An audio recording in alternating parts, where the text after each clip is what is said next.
While I take a break from this kitchen, because I'm tired of working on the kitchen, also I don't have the materials I need, I want to build a closet because I've got stairs and no room for a closet. I've got coat hook here, but it's kind of ugly and you always see your coats. So I want to build a little closet. This closet will end up being 41 inches on the inside, thereabouts, which is a little bit small, but it's also just a small townhouse, so that's okay. The main things that I'm going to have to deal with are, I'm going to have to move my light switches, move my thermostat, and move the doorbell to this side so that they end up over here. That's going to be a bunch of fun. I'm also going to be, well, this is actually smooth, so we're going to see what we can do about not cutting out the ceiling. I was expecting to with the texture, but if this is smooth, I want to see if I can just find some, I'm not going to have joists because of the architectural detail. So I'm going to have to cut out a chunk here to find wherever they put, like I'll use the stud finder, but I'll be surprised if I get anything useful. So we're going to mark out where this line transfers up to the ceiling, make sure it's in line with this, and then we're gonna cut out a hole here, and then we can start stick framing a wall. And by stick framing, I mean put in the bottom plate, put in the top plate, and put the studs up individually rather than trying to stand a wall up all at once. So that's my plan for today, at least for a little while until I get bored and annoyed. First thing we do, take out the baseboard.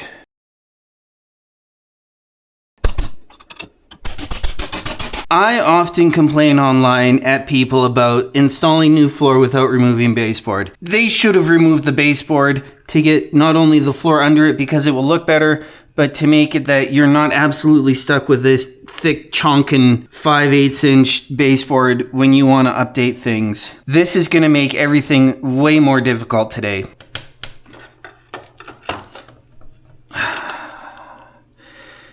This is gonna be interesting.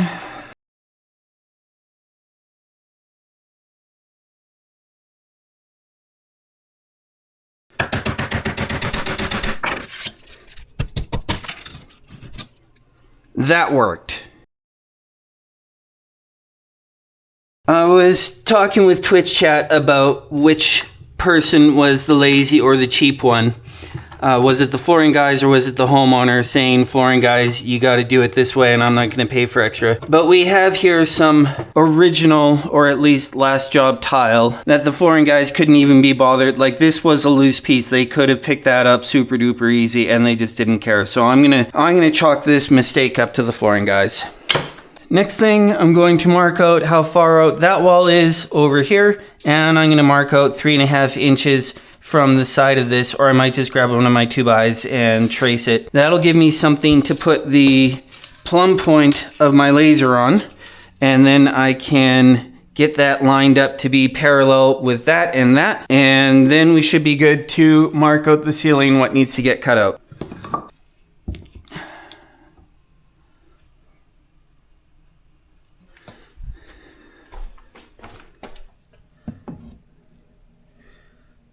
We'll square this to the wall and decide what to do from there. So we're going to try to line it up to about 23. I used 2 tape measures and a laser to find a parallel line to an existing wall. So that is square to the wall, parallel to the wall. So to get this square, we do pull this out, and that is going to be our bottom plate. Well, that didn't really have any resistance at all.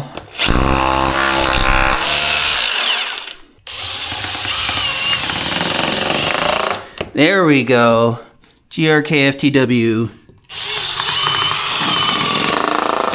Alright, we're going to turn this till it's there so that front edge lines up there, and we can mark the front on the ceiling, and then we'll turn it back to line up so that it's square with this wall.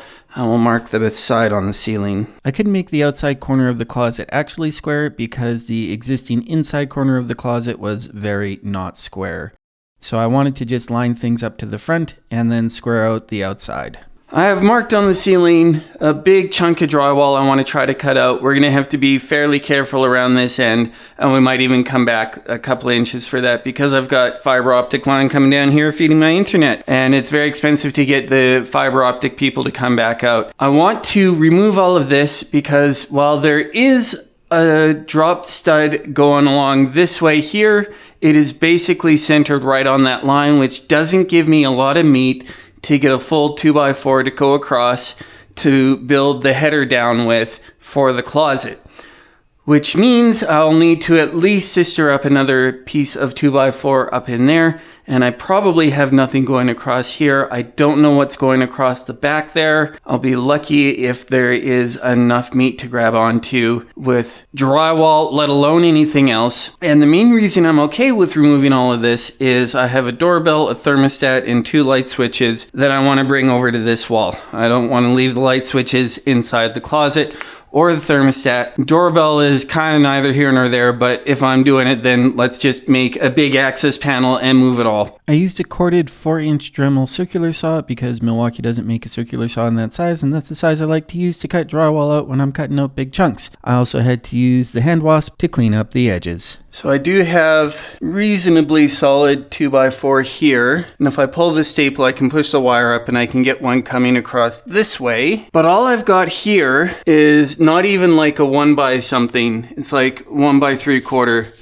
Someone just did a skill saw rip of a 2x. I don't know, to save material, I don't know what they were thinking. So I need to get something across here that I can then use as like a top plate for the wall. And I can also sister up along this guy, and then probably like there's enough meat on this one that I can put another one over top to get, or I can just do on flat here to get the top plate for the front edge.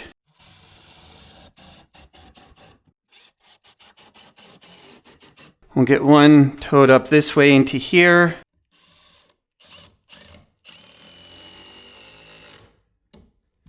Pretty good.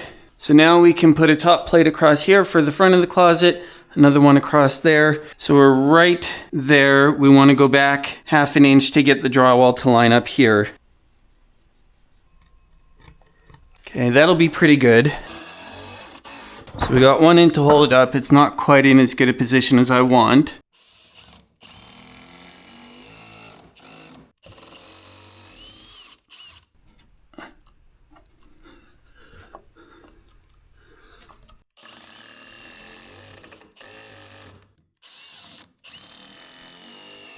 And then we get the other one going the other way.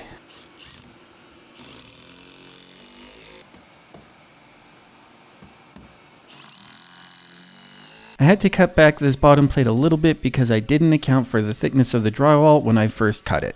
After a whole lot of fussing, we got a little bit, ow, fridge. We got a little bit of bracing up in there. Now we've got our 2 top plates in, and I will be able to run my header after I run this wall here. 87 and 5/8 plus.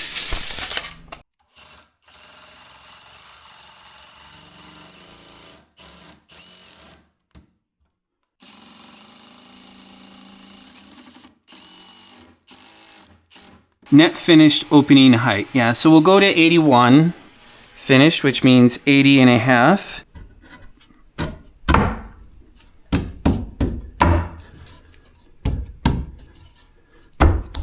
That'll do.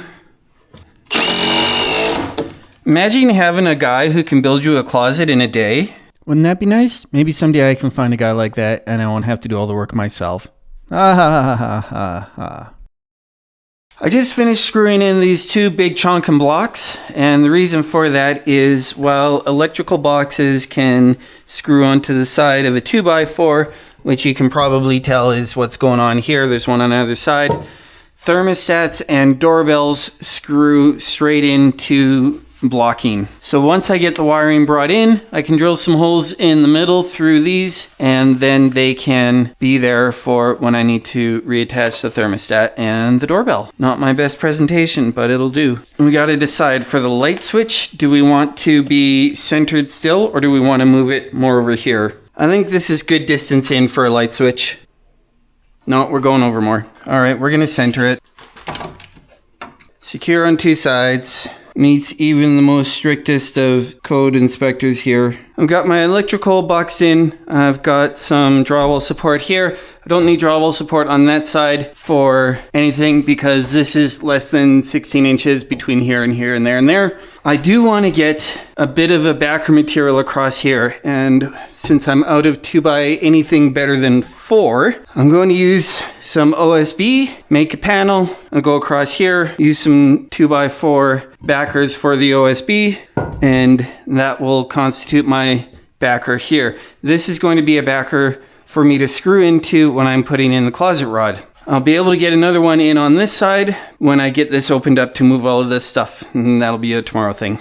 But that's 1.5 inches, so I don't think I screwed it on the wrong ends. I've just been making mistakes today, and that's okay. And we still have room to run our electrical cables in, so that's good. I get to work by the light of one candle over here today because I've got to move these things over to here, and I got to move those things over to here and here. The first thing I want to do is pull out a chunk of this drywall to see what we can get access to. This might be what I need for the power going that way. I also want to see if I can pull this, which should be my doorbell, up a little bit, and then bring it over that way. Taking off this extra bit of drywall really didn't get me anything. So we're going to pull this off the wall. We're going to try to see if we can come up with anywhere that these cables might be coming from. I'm pretty sure this is my doorbell, but not 100% because it doesn't make a lot of sense that the doorbell's going that way. That might be my thermostat cable, but we'll get the doorbell off, we'll get the thermostat off, and we are going to have to just chunk out a big piece of drywall here.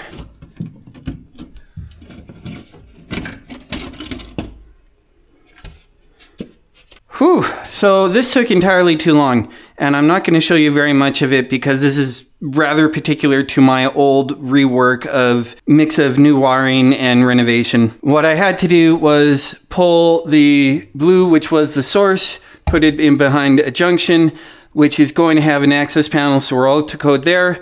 That comes back over here. This becomes the source. This is for my chandelier, and this is for the rest of the lights. These 2 Wagos here, I like using Wagos, especially for things that are going to become switches, because then I can just go turn a breaker. These Wagos have levers on them, and they stay straight. So I don't put any extra stress on the conductors, and it just makes my life a lot easier. Now we get to bring over my thermostat, which is these 2, and my doorbell, which is these 2. And for that, I'm going to trigger absolutely everybody who knows anything about electrical by using, that's right, 16 gauge speaker wire. Why? Because it was the cheapest thing available. So I'm going to do just a little bit of vacuum cleanup, and then we're going to get the first piece of drywall on. Once the drywall's on, we can drill a hole through this and through this to get the thermostat and the doorbell installed. And that's going to be really easy because we have access from the back, and then we can get the back piece in. We have to put a little bit more backing in here and here for the ceiling piece, and we might want to get some backing in here and here for this piece as well.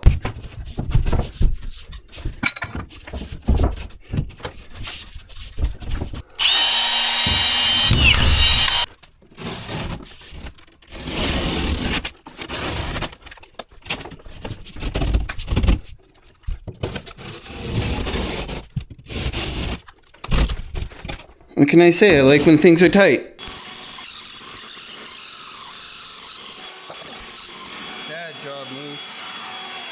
That's embarrassing. Oh well.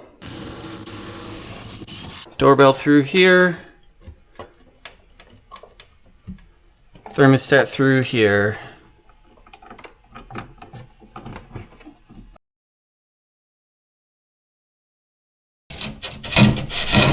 Well, maybe it is.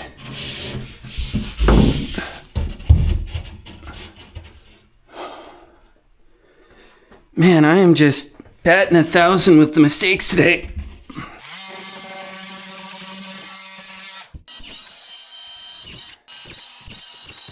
I don't know if I want to deal with this now because I either have 2 pieces or cut up another piece of drywall. The alternative is to leave it for now, and then when I fill this in with another layer, I can take a scrap out of that. This is more or less the finished look of the closet without any mortar tape. I did a really bad job here. No excuses there, I just did a bad job. But I can fill that with mud and it'll be fine. I got my doorbell moved, I got my thermostat moved. I have a very convenient outlet in the closet for if you want to charge your Dyson, and all my internet stuff is going to end up in here as well. There's still some hole fixing to do, and I have to do all my mud and tape, but this is going to be my front closet. YouTubing.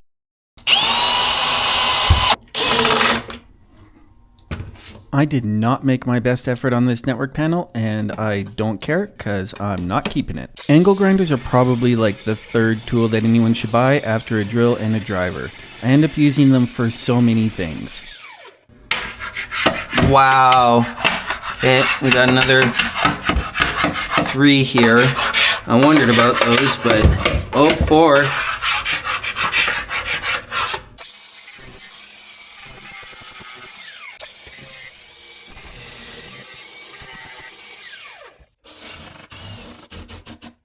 Installing sliding or bifold doors is really easy. Just read the instructions. Mark the measurements they tell you to mark. Cut the top and bottom guides to fit. Set up your laser flush to the front edge of your opening so you have something on the floor to work off of. We want 1 3/16 back. Be sure to check the instructions as needed through the process. 1 3 is right there. I'll give it some goop. If you own or use a rotary hammer like this, you still probably don't know that the manual calls for lube every time a bit is installed. There we go. I had to pre-drill through the slate tiles. You can probably get away with just driving the provided screws in through the floor and the subfloor. We're mostly just looking for like no movement forward and back.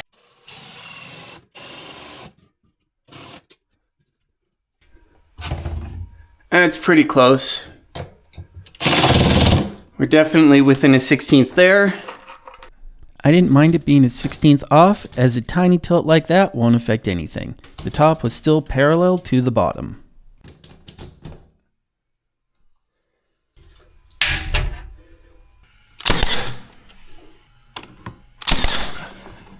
At some point, I built this shelf. I lost the footage for that. They're pretty easy, just glue and nails. You can clamp it if you get really excited. Be sure to miter the ends a little so the shelf can tilt down for installation. The shelf supports are very easy, just a little MDF all the way around. So that's how I took this area from this to this. It's a lot of work for such a small change, but I really don't think you can try to sell a place without a front closet.